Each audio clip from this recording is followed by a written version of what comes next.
What's up, everyone? I've been looking at the discussion around the new Phase Center God of War game, and after reading a lot of comments and criticism, and watching a couple YouTube creators criticize this game. Imagine my surprise, though, when it ended with God of War laundry. Why would we want to play as his 45-year-old dead wife? It's a God of War game that doesn't actually have the God of War in it. How many times have you guys looked at a game and said, who is this being made for? Recently, we just saw PlayStation announce God of War Laufey, a spin-off title starring Faye instead of Kratos, and people are mad. They're destroying the things we love again. Now, I'm sure like many of you, I have also seen all of the drama surrounding the upcoming God of War game. God of Wife, Mum of War, Broad of War. At least the memes have been hilarious. The like-dislike ratio is looking rough. Oh man, 218k incels that disliked it because they're afraid of women. So there's a lot of people that are mad that some people didn't like the God of War trailer.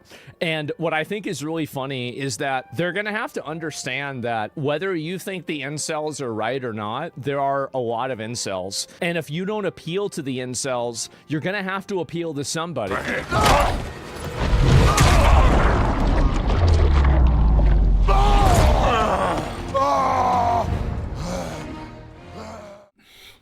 Man, some of this shit is really hard to watch. Because they all start with some genuine arguments and then the rest is politics and Hollywood criticism, which made me think many of the arguments either misunderstand the story that we've been already told or jump to conclusions way too early. Now, this isn't me saying the game will definitely be great. Nobody has played it. Reasonable skepticism is fair. But let's go through the major criticisms one by one and see how strong they actually are. Before we begin, I want to make something clear. I'm not going to address the low effort arguments like woman protagonist bad, because there is nothing to discuss there. If I put it in Kratos' words, no more. For the sake of our children, we must be better. Instead, I'm going to focus on the strongest criticisms I've seen from people who genuinely care about God of War. Some of these concerns are reasonable, some I think are based on misunderstanding the story, and some simply can't be answered until the game releases.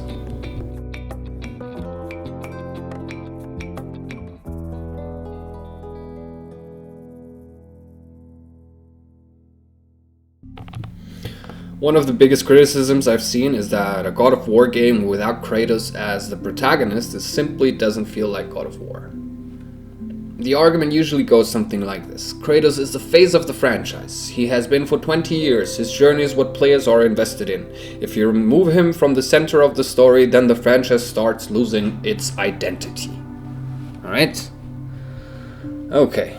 So, this is probably the most common criticism, and honestly I think it comes from misunderstanding what God of War has become. Kratos isn't really the God of War anymore. That was literally the point of his Norse arc. In God of War 2018, he spends the entire game trying to leave that identity behind. Pretend to be everything you are not. Teacher, husband, father. But there is one unavoidable truth you will never escape. You cannot change. You will always be a monster. I know. But I am your monster no longer. In Ragnarok, he continues that journey, and in Valhalla, he ultimately accepts a different role entirely. Not the God of War that destroyed Greece, but a symbol of hope and growth. A God of war. God of pain. Of suffering. Of destruction. And no one said I chase redemption that I know I can never deserve. What does that make me? God of fools. A God of hope. When all else is lost. everything. And everyone. You became... There is no forgiving you. You chose!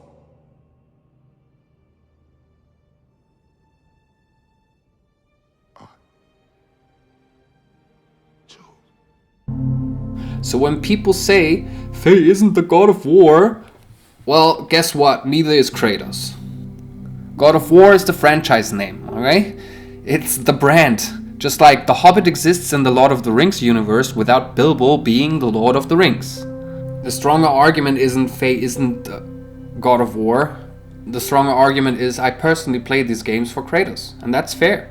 That's a preference. But it's not a flaw in the concept itself. Another criticism is that Faye works better as a mystery.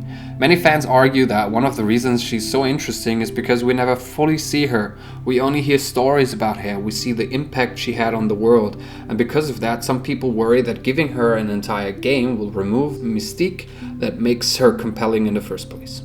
This criticism I understand the most, but I still think it's exaggerated. First of all, mysteries are usually created to be answered. The Norse saga constantly sets up questions about Faye. How did she meet Kratos? Why was Odin afraid of her? How powerful was she really? What exactly was her plan?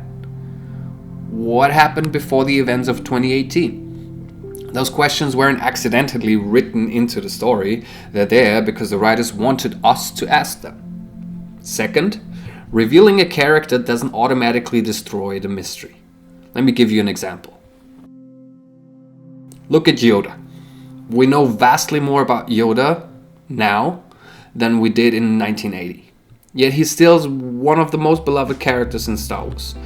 So the issue isn't revealing Faye, the issue is whether they reveal her well.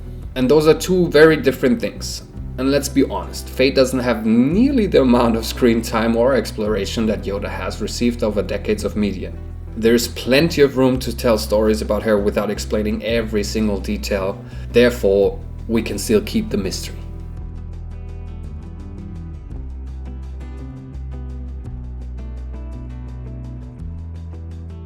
I've also seen people argue that the Norse saga is already finished.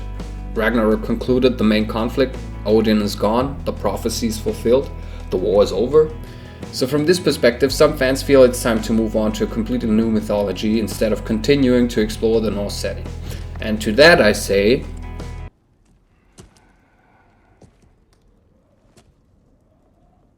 No. The Ragnarok story is finished. That's not the same thing. Valhalla clearly sets up future developments. Kratos still has responsibilities, Freya still has unresolved issues, Atreus is searching for other giants. The realms are rebuilding after Ragnarok, the war ended, yes, the story didn't. Santa Monica left multiple doors open for future games, and that seems intentional.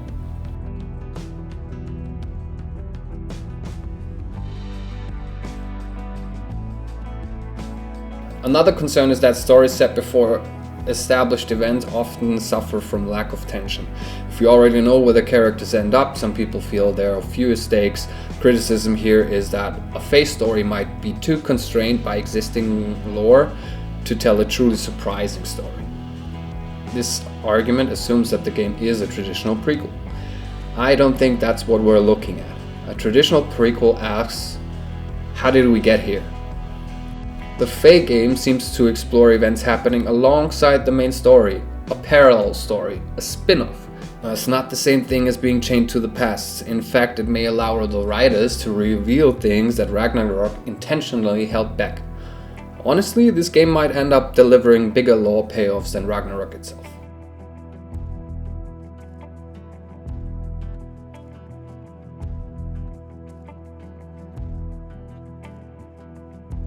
Some fans are also worried about tonal shift. The concern isn't necessarily about Faye herself, it's about whether a game focused on her can maintain the same level of intensity, brutality, and large-scale drama that players associate with God of War. In short, will this still feel like God of War? I really don't understand this criticism, especially after watching the trailer. We're talking about Faye, the woman who fought Thor, the the woman Odin feared, the woman who somehow managed to outplay some of the most powerful beings in the Night Realms. And now the premise appears to involve her being trapped in a realm where she shouldn't even be in and having to fight her way out. How exactly is that less dramatic? This isn't some helpless Disney princess story. This is Kratos' wife. If anything, the setup sounds incredibly intense. The tone of the game will depend on execution, not on whether the protagonist is male or female.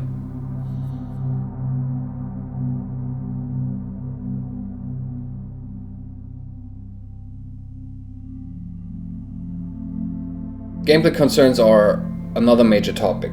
Kratos has always represented an extreme power fantasy. He's physically overwhelming, his weapons are iconic, and his combat style is one of the defining features of the franchise. Because of that, some players worry that Faye simply won't feel as powerful or as satisfying to play. This one is impossible to judge right now. From what we've seen, the combat still looks heavy, the hits still look impactful. And let's remember, Kratos himself changes fighting styles constantly. Leviathan Axe feels different, Blades of Chaos feel different, and the Dropnir Spear feels different. Different doesn't automatically mean worse. And who says Faye only has one weapon? We simply don't know enough yet. This criticism is entirely speculative until people actually get their hands on the game.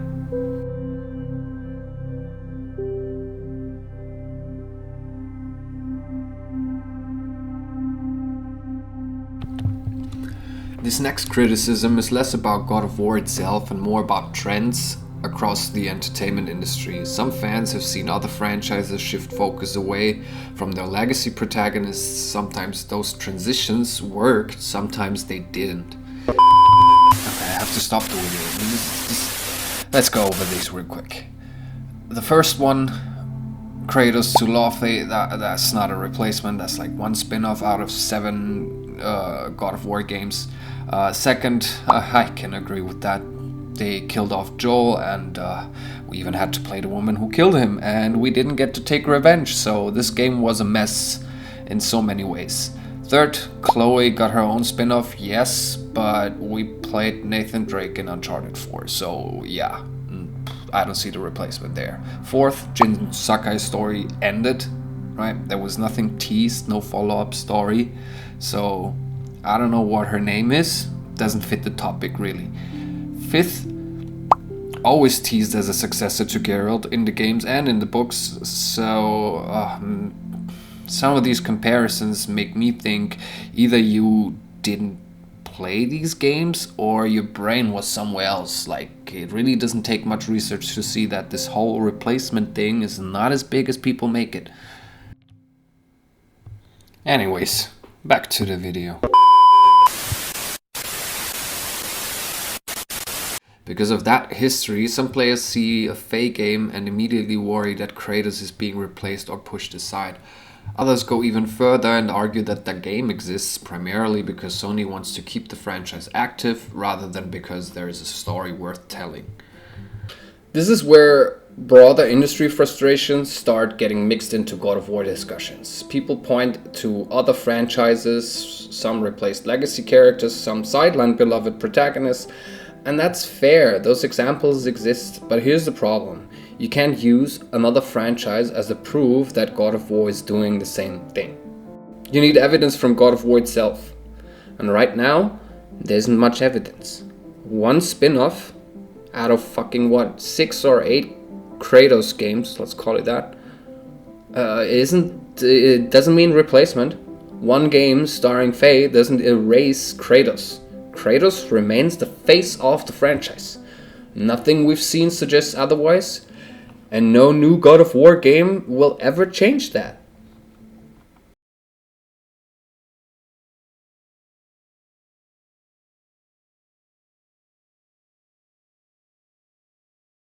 Honestly, this is basically the same argument as point 7. People are worried that the game exists because Sony wants another product. Maybe, maybe not. Question is, does the story justify its existence?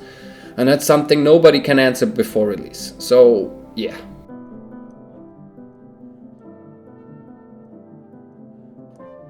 Another argument is that this game could distract from stories fans are more interested in. Many players want to see what happens next with Atreus. Others want to see where Kratos goes after Valhalla. So the concern is that the Faye game might delay those stories rather than contribute to them. I actually think the opposite may be true. Based on the lore, this game could end up connecting directly into Atreus' future journey, and from there potentially into another Kratos game. Time works differently across realms. God of War has always played with prophecy, timelines, hidden events, and parallel developments. So rather than being a detour, this could be set up, a bridge between major story arcs. Whether that's true remains to be seen, but it's absolutely possible. Finally, there's the strongest criticism of all. The argument is simple. What I've seen hasn't convinced me yet. Everything we're discussing right now is based on a trailer, leaks, rumors, and speculation. Until the game actually releases, nobody knows whether the story, gameplay, or characters will deliver. And that's the one criticism I can't argue against. Cause it's true. Nobody has played the game. Nobody knows whether the writing will land. Nobody knows whether the combat will feel great. Nobody knows whether Faye can carry an entire game.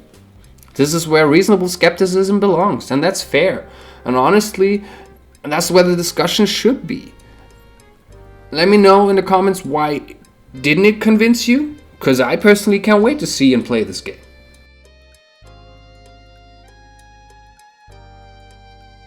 And that's really where I stand. I'm not saying the game will be amazing. I'm not saying every criticism is invalid. What I'm saying is that many of the biggest criticisms either rely on assumptions, misunderstand the direction of the Norse saga, or ask questions that simply can't be answered yet. Some might say, no, this isn't an argument. Yes, it is. No, it isn't. It's just contradiction. No, it isn't. Yes, it is. It is not. It is. An argument's not the same as contradiction. Can be. No, it can't. An argument's a connected series of statements to establish a definite proposition. No, it isn't. Yes, it is. It isn't just contradiction. Look, if I argue with you, I must take up a contrary position. but skepticism isn't the same thing as deciding a game has failed before anyone has played it. And based on the lore, based on the direction of the Norse saga, and based on Santa Monica's track record, I think this game will be a great expansion of the God of War universe. Now, we wait and see what Santa Monica actually delivers. And as always, thank you all for watching. Leave a like, share your thoughts in the comments, and subscribe.